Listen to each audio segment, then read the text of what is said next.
भगवान की माता का बखान किया है। तुम देखे दरस सुख पाई नैना तुम दिखे, बड़े सुंदर सुंदर भजन हैं। मैं माता से निवेदन करता हूं वह भी मंगलाचरण करके इस स्वाध्याय कक्ष को रोशन करें। माता श्री त्रिशला माता। हेलो। परम उपकार जिन वाणी सहज ज्ञायक बताया है, हुआ निर्वार अंतर में परम आनंद छाया है। मिठी भ्रांति मिली शांति तत्व अनिकांत मैं जाना। सर्बित रागता पाकर सभी शीस सविनय नवाया है। सार बीत रागता पाकर शीस सब ने नवाया है। बहुत सुंदर। मैं चाहूंगा चूंकि आज माता देवी की चर्चा है इसलिए हमारे बीच में कुछ विशिष्ट विदुषी बहनें यहाँ विराजमान हैं। आइए देवी नंबर प्रथम। अरे कर लो आत्म ज्ञान, कर लो तत्व ज्ञान, कर लो तत्व ज्ञान, कर लो तत्व ज्ञान। आत्म स्वभाव तुम रहना, फिर ना देवी तन धरना। कर लो तत्व ज्ञान, कर लो आत्म ज्ञान। हाँ जी, देखिए आप जरा इस चर्चा से जुड़े, आपको एक विशिष्ट आनंद आएगा। देवी जी बोलिए। हे माता, मोक्ष मार्ग में गमन करने के लिए प्राणियों को पाथे क्या है? हाँ जी माता जी बोलिए। हे देवी, मोक्ष मार्ग में गमन करने के लिए सभी भव्य प्राणियों को रत्नत्रय रूपी धर्मी उत्कृष्ट पाथे अर्थात नाश्ता है। बहुत सुंदर, तालियों में कमजोरी है आपकी। रत्नत्रय धर्म ही नाश्ता है। आइए 2 नंबर की देवी आइए। अरे मोक्ष मार्ग में जब कोई जाए, मोक्ष मार्ग में जब कोई जाए, रत्नत्रय आहार कराए, रत्नत्रय आहार कराए। निज आत्म में ही रहना, निज आत्म में ही रहना। हे माता, किससे सावधान रहना चाहिए? वाह, किससे सावधान रहना चाहिए? कुछ नीतिगत प्रश्न है और सारी चर्चा नीति पर आधारित है। हाँ जी, माता जी से उत्तर सुनो, किससे सावधान रहना चाहिए? हे देवी, दुष्ट पुरुष चाहे कितना भी सरल और मिष्टवादी क्यों ना हो, उससे सावधान रहना चाहिए। जिस प्रकार सरसों का तेल भी आंख में लगते ही अश्रुपात होता है। बहुत सुंदर, बहुत सुंदर। और जैन दर्शन में सबसे ज्यादा दुष्ट जो है वो मिथ्यात्व को कहा है। जोरदार ताली बजा के अभिनंदन करें। हाँ जी देवी जी बोलो। हे माता, हमें इस संसार में क्या नहीं करना चाहिए? बहुत बढ़िया, प्रश्नों के लिए भी अभिनंदन करिए आप। संसार में क्या नहीं करना चाहिए? देखो, ऐसा नहीं है कि मैं बुद्धू हूं मुझे नहीं पता कुछ। क्या है, ये मेला है पंचकल्याणक, और पंचकल्याणक में सब तरह की चीजें होती हैं। अब समवसरण में एक नाट्य भूमि भी होती है, वहां नाटक चलते रहते। अब भगवान की दिव्य ध्वनि खेल रही है, वहां नाटक क्यों चल रहे हैं भैया? जरा पूछो तीर्थंकर को जाकर। 8-8 भूमि है, देवियां ताता थैया कर रही हैं, कल्प वृक्ष में माल लटक रहे हैं, लोग माल भर भर के ले जा रहे हैं। भैया जिसकी जो योग्यता है, अरे मुख इस पंच कल्याणक में जो मुख से ये भी कह दे, क्या कह दे कि धन्य है जैनियों का महोत्सव, उसने भी कल्याण कर लिया। और हर कोई तो सूक्ष्म तत्व को पकड़ नहीं पाता है, इसलिए ये थोड़ा तालियां बजाने से बच्चों का उत्साह बढ़ता है। हाँ, आपकी यदि सामायिक जैसी अवस्था हो गई हो तो हम आपको अर्घ चढ़ाएंगे। बहुत बढ़िया। संसार में क्या नहीं करना चाहिए देवी जी? हाँ माता जी। हे देवी, इस संसार में हम कितनी बारी महान संपत्ति के धारक राजा और कितनी ही बार क्षुद्र कीड़े भी हो चुके हैं। इसलिए संसार में किसी का सुख दुख निश्चित नहीं है। अतः सुख और दुख होने पर हर्ष विषाद कदापि नहीं करना चाहिए। बहुत सुंदर। सुख दुख करने पर हर्ष विषाद कदापि नहीं करना चाहिए। हम अनंतों बार कीड़े बने हैं, अनंतों बार राजा बने हैं। अरे इस 6 खंड का चक्रवर्ती अंतर मुहूर्त बाद 7वें खंड का नारकी बन जाता है। 12 चक्रवर्तियों में 2-2 चक्रवर्ती मर के नरक चले गए। कौन से पद का हम अभिमान करते हैं? आइए नेक्स्ट।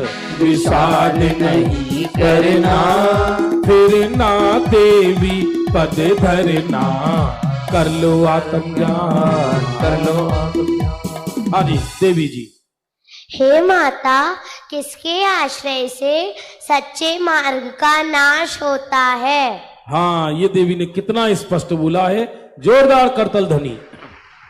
किसके आश्रय से सच्चे मार्ग का नाश होता है माता जी? हे देवी, धन के होने पर काम क्रोध अंधकार की वृद्धि होती है और काम की वृद्धि होने पर दीर्घ संसार में अनंत दुख होता है। इसलिए मोक्षाभिलाषी व्यक्ति को धन का आश्रय कभी नहीं लेना चाहिए। बहुत सुंदर। ताली तो पटका रहे हैं, लेकिन चाहिए सबको धन। जीव पाप करता है और पुण्य का फल चाहता है, और पुण्य करता है धर्म का फल चाहता है। वो तो ऐसा लगता है भले ही बेश हमारे क्षेत्र धर्म के हों, पर अपना अपना कलेजा टटोल कर देखो। हम धन को ही उत्सव की सार्थकता मानते हैं। इतना धन बच गया, ये हो गया, बहुत धन खर्च किया, इतनी बड़ी बोली लगी, ऐसा हुआ वैसा हुआ। या कह रहे धन होने पर काम क्रोध बढ़ते हैं, अहंकार बढ़ जाता है व्यक्ति में। धन हो जाए उसे भ्रम हो जाता है कि मैं जबलपुर का चक्रवर्ती हूं या यहाँ का चक्रवर्ती हूं, और उससे अहंकार से दीर्घ संसार बढ़ता है।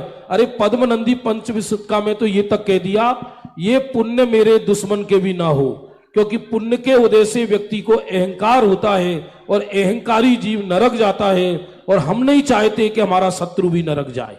पद्मनंदी पंचविंशतिका में लिखा है ये वाली बात। आइए नेक्स्ट देवी। अरे ये गुरसराय में भी बनी थी देवी।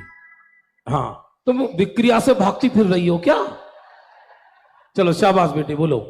हे माता, हमने सुना है कि कामदेव की स्त्री को किसी ने विधवा कर दिया, बताइए वे कौन है? वह प्रश्न बड़ा गहरा पहुंच गया देवी पर। ये प्रश्न है, कामदेव की स्त्री को किसी ने विधवा कर दिया है, बताइए वो कौन है? प्रश्न समझ में आ रहा है नहीं आ रहा है? जैन दर्शन में कामदेव होते हैं, कामदेव की स्त्री रति कहलाती है। कामदेव तो ये कह रहे कामदेव की स्त्री को किसी ने विधवा कर दिया है, तो बताओ वो कौन है? देखिए माता जी क्या उत्तर देती है। हे देवी, लगता है तुम अलंकार शास्त्र की ज्ञाता हो। सुनो, निर्ग्रंथ पद के धारक शांत मुद्राधारी मुनिराजों ने कामदेवी रूपी बैरी की स्त्री को विधवा कर दिया है। एक निर्ग्रंथ पद के धारी मुनिराज ही ऐसे हैं जिन्होंने काम कसाई को जीता है। किसी के चेहरे पर नहीं लिखा कि कौन बीतरागी है, कौन शांत वाला है। स्त्री की एक कटाक्ष से अच्छा व्यक्ति लुट जाता है, पूरा धर्म कर्म धरा रह जाता है। और एक दिगंबर बीतरागी मुनिराज ऐसे हैं कि स्वर्ग की सारी अप्सराएं नीचे आ जाएं तो भी उनको मतलब देखना तो बहुत दूर, उनको वो मतलब मट्टी का ढेर नजर आती है। हाँ जी। हे माता, इस संसार में दुर्लभ से दुर्लभ क्या क्या है? हाँ, इस संसार में दुर्लभ से दुर्लभ क्या क्या है, देखिए माता जी क्या उत्तर देती है। हे देवी, संसार रूपी गहन वन में भ्रमण करते हुए प्रथम तो मनुष्य पर्याय ही दुर्लभ है, फिर उत्तम जाति, सत्य श्रवण, पूर्ण आयु, सम्यक दर्शन एवं संयम अति दुर्लभ से दुर्लभ है। बहुत सुंदर, बहुत सुंदर। प्रथम तो मनुष्य पर्याय बनना मिलना दुर्लभ है। यदि मनुष्य होकर हमको आत्म कल्याण की भावना नहीं जागती तो एक बार पशुओं को देख लेना। पशु कभी हंसते नहीं है, गाय भैंस कभी हंसती नहीं है, ये सदा रोते रहते हैं। कुत्ता बिल्लियों को देख लेना, प्रातः काल की सूर्य की किरण निकलते ही लाखों पशु मौत के घाट उतर जाते हैं। इसलिए मनुष्य पर्याय की थोड़ी वैल्यू करो। और कहते मनुष्य भी बन गया यदि जीव तो उत्तम जाति मिलना मुश्किल है, सत्य श्रवण मुश्किल है, पूर्ण आयु मुश्किल है, सम्यक दर्शन मुश्किल है और संयम पाना और समाधि लेना अति दुर्लभ है। गुरुदेव कहते थे जिनवाणी सुनने के लिए चक्रवर्ती से अधिक पुण्य चाहिए। चक्रवर्ती से अधिक पुण्य हो तब जिनवाणी सुनने को मिलती है। हाँ जी। हे माता, जगत में अति निर्दय क्या है? जगत में अति निंदनीय क्या है? देखिए माता जी क्या उत्तर देती है। हे देवी, संसार सागर में भटकते जीवों को जो जीव श्रृंगार आदि शास्त्र सुनकर उनकी आंखों में धूल डालते हैं वे अति निंदनीय हैं। बहुत सुंदर। संसार सागर में वैसे ही व्यक्ति भटक रहा है और ऐसे ही मित्र मिल गई। ये टीवी देख लो, ये सिनेमा देख लो, एक एक बालक को 1,000 पिक्चरों के नाम याद हैं। और जब से ये समझ लीजिए मोबाइल चला है, ऐसा समझ लो घर में 7वां नरक आ गया है। मालूम नहीं है लोगों को। कहते तो हैं लोग मुश्किल है मुश्किल है, तो भाई साहब प्रगति सुधरना भी मुश्किल है। उस मोबाइल से क्या क्या देखा जा रहा है आप कल्पना नहीं कर सकती। राग उदय जग अंध भयो, सहजे सब लोगन लाज गवाई, सीख बिना नर सीख रहे, बिसनादिक सेवन की चतुराई। छोटे छोटे बालक अभी बड़ी उम्र के लगने लगे, सब जानने लगे, आंखें खराब होने लगी, बुद्धि भ्रष्ट होने लगी और चारों तरफ एक केवल विकार का माहौल है। और इसलिए जो व्यक्ति उनकी आंखों में धूल डालते हैं श्रृंगार शास्त्र सुनाकर वो अति निंदनीय है। जरा जोरदार ताली बजा के स्वागत करें। वास्तव में तो छोटी उम्र की देवियां ही मंच पे ज्यादा शोभा देती हैं। हे माता, जगत में कठोर आज्ञा किसकी चलती है? हाँ, कठोर आज्ञा किसकी चलती है? यहाँ सासू बैठी है, वो सोचे मेरी ही चलती है। देखते हैं माता जी क्या उत्तर देती हैं। सुनो देवी, शरीर पुत्र पुत्री चंचल लक्ष्मी आदि में एकत्व करके अहंकारी होते हुए जो नाना प्रकार की गलतियां करते हैं, किंतु उन्हें आने वाली नरक आदि विपत्ति पर कुछ ध्यान नहीं देते, उन पर मोह चक्रवर्ती की कठोर आज्ञा चलती है। हाँ, शरीर पुत्र पुत्री लक्ष्मी थोड़ी बढ़ गई, थोड़ा सी अचल संपदा ज्यादा हो गई, थोड़ा धन दौलत ज्यादा हो गया। भाई साहब रहोगे तो 5.5 फुट में ही। जब देह छोड़ोगे तो मान लो किसी पे 100 एकड़ जमीन है तो उसका शरीर का अंग अलग अलग 100 एकड़ में जलाया जाएगा क्या? और आदमी मान लो बहुत बड़े बंगला में रहता है, सोएगा तो 5.5 फुट में ही।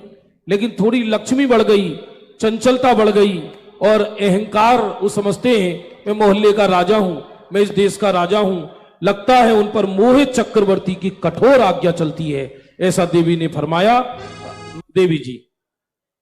हे माता, किसके बिना क्या चीज निरर्थक है? हाँ, किसके बिना क्या चीज निरर्थक है? माता श्री। सुनो देवी, जिसके मन में स्त्री के प्रति राग हो वह गुरु कैसा, जो भयभीत हो वह देव कैसा, जहाँ दया न हो वहाँ धर्म कैसा, और जहाँ दान न हो वह श्रावक कैसा। बहुत सुंदर। जहाँ दान ना हो वो श्रावक कैसा, जिसके मन में स्त्री बसती हो वो गुरु कैसा, जो डरता हो वो देव कैसा। नेक्स्ट देवी आइए। हे माता, इस संसार में मूर्ख कौन है और मूर्ख शिरोमणि कौन है? हाँ, मूर्ख कौन है और मूर्ख शिरोमणि कौन है? भले ही चर्चा हम कर रहे हैं, किसी व्यक्ति की बात नहीं चल रही।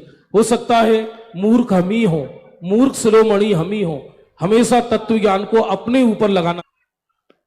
संसार के दुखों को दूर करने के लिए व्यापार आदि करके धन संग्रह करते हैं वह मूर्ख हैं, तथा जो स्त्री पुत्र मित्र आदि को सुख देने वाला मानते हैं वह महामूर्ख हैं। बहुत बढ़िया। जो दुखों को दूर करने के लिए व्यापार आदि करते हैं, संग्रह करते हैं, वो मूर्ख हैं। और जो स्त्री पुत्र आदि को सुख देने वाला मानते वो महामूर्ख हैं। अब एक ही बेटा परदेश भेज दिया और यहाँ जिंदगी पिता की याद करते करते निकल गई, हड्डियों का ढांचा रह गया। अब वहां अंतिम समय चल रहा है, यहाँ फोन कर रहे हैं, वहां वीजा नहीं मिल रहा है। मान लो जिस नौकर ने सारी जिंदगी सेवा करी वो लगा रहा है दाग, और जो बेटा को पूरा पाप करके परदेश भेजा वो समय पर भी नहीं आ पाया। बताओ क्या काम आई स्त्री, क्या काम आया पुत्र। कोरोना का काल अभी भूले नहीं होंगे लोग, सबको मालूम है। बड़े बड़े धनाढ्य धन क्या करे जब आयु कर्म क्षय होने वाला हो तो। इसलिए बंधुओं ये बहुत सारे उदाहरण हैं, आगे नाटक है मैं बता नहीं रहा। वो कौन सी वो सेमरीन वो पनडुब्बी में बैठ के गए, अब जो पति लोग पैसा था कहां ठिकाने लगाए, लेकिन आई नहीं निकल कर, तो पैसा क्या काम आया।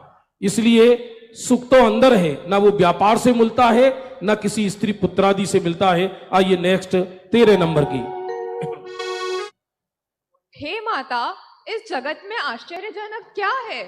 इस जगत में आश्चर्यजनक क्या है माता जी? सुनो देवी, असंख्यों दोष मलमूत्र आदि से देह में निरंतर आदि व्याधि जन्म मरण आदि होते हैं। यह आश्चर्य नहीं है, किंतु आश्चर्यजनक तो यह है कि वृद्धजन भी इस देह का पोषण करते देखे जाते हैं। हाँ, शरीर में मल मूत्र आदि भरा पड़ा है, इसमें ऐसी क्या चीज है जैसे इसकी उपमा दी जाए।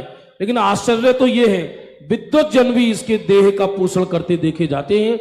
विद्वान तो वही है जिसे देह से प्रीति घट गई हो, वास्तव में वही पूजनीय है, वही वंदनीय है, वही विद्वान है, बाकी तो सब नामधारी हैं।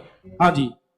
हे माता, स्वर्णमयी कलश के ऊपर, स्वर्णमयी घर के ऊपर मणिमयी कलश की स्थापना कौन करता है? हाँ, स्वर्णमयी घर के ऊपर मणिमयी कलश की स्थापना कौन करता है माता जी? हे देवी, जो उत्तम कुल में जन्म पाकर रत्नात्रय उत्पन्न कर उत्तम तप धारण करता है, वह मनुष्य स्वर्णमयी घर के ऊपर मणिमयी कलश की स्थापना करता है। बहुत सुंदर। जो रत्नत्रय प्राप्त कर कर तप का कलश चढ़ाता है, संयम धारण करता है, वो मणिमयी कलश की स्थापना करता है। व्यक्ति ज्ञान से पूजनी नहीं होता, बोलने से पूजनी नहीं होता। राग कितना घटा तुम्हारा, राग कितना घटा हमारा, 6 उपसम ज्ञान से कोई पूजनीय बंदनी नहीं होता। यदि 6 उपसम ज्ञान से पूजनीय बंदनीय हो तो 11 अंग 9 पूर्व के धारी तो फिर केवल ज्ञान हो जाना चाहिए उनको। आइए अरे हाँ जी। हे माता, किसके जीवित रहने पर संपूर्ण आत्म कल्याण असंभव है? हाँ, किसके जीवित रहने पर संपूर्ण आत्म कल्याण असंभव है माता जी? सुनो देवी, यह मन की अनादि अविवेक के कारण तीनों लोकों में सुख के लोभी से परिभ्रमण करता है, सुख के लोभ से परिभ्रमण करता है।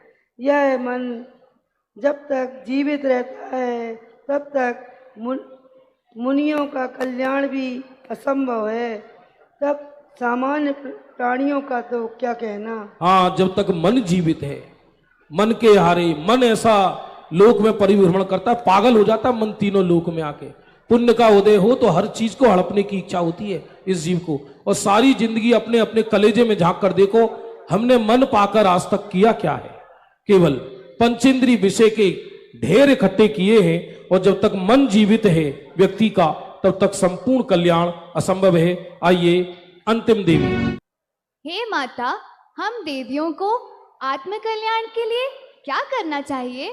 हाँ, देवियों को देवी कह रही है माता से, हमें आत्म कल्याण के लिए क्या करना चाहिए? हाँ जी माता जी।